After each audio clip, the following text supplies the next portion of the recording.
हिच्या घोवाला कोकण दाखवा, हे गोमो माहेरला जाते हो नाखवा, हिच्या घोवाला कोकण दाखवा.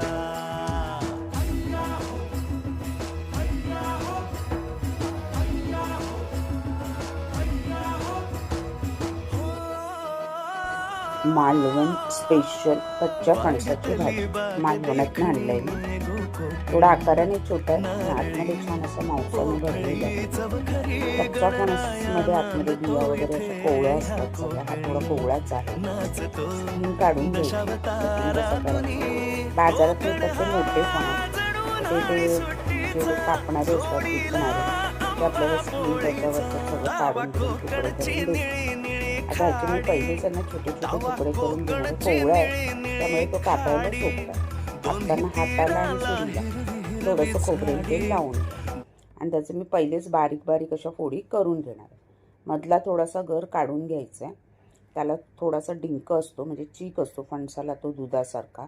ह्या फणसामध्ये तो तेवढा नाही आहे, पण मी ते मधलं थोडंसं काढून घेतलं आणि त्याचे बारीक बारीक आधीच बारीक बारीक पीस केले. तुम्ही शिजवल्यानंतर पण बारीक त्याला चिरू शकता, पण तुम्हाला एकदम चिरलेला असा नको होता. फोडी फोडी हव्या होता, म्हणजे दाताखाली आल्यावर त्या लागतात छान. चव अप्रतिम असते फणसाच्या भाजीची. ह्याच्यात ओले काजू घालणार आहे.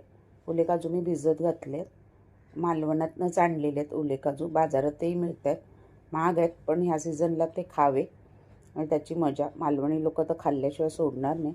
गावाला तर फ्री मिळतात, झाडालाच असतात.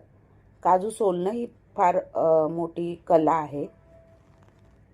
कटिंग करून पाण्यात ठेवायचं आहे, कारण त्याला काळपट रंग येतो पाण्यात नाही ठेवला तर. आणि थोडं जाडं मीठ घातल्याने अगदी पाव चमचा, आणि त्याला शिजवून घेणार आहे.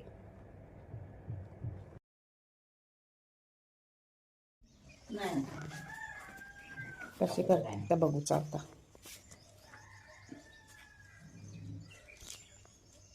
हिरवे असतात ना त्यामुळे ते नाही, पण हातात काय लावला रखा ते क्लोज घातले. अच्छा, हां हां हां, बोटा घातलेली. मेहनतचं काम. हा नाही, बीक लागलो हातात. काय लागलं? बीक लागतं तर हो लागतं. ह्याच्यात कसं उष्णता खूप वाढतं, हीट. हां ह्या नाही ना. हां हां हां हां, म्हणून काजू ओले गरम महाग कारण हे. बरोबर, सोलूची मगज मारी. सोलीची आणि ते हीट भरपूर वाढतं, तसं सगळ्या हीट नाही जमत, उष्णता वाढतं. बरोबर. काल आम्ही मालवण बिलवण फिरून येलो होते सगळीकडे, पण आम्ही नाही गेलो.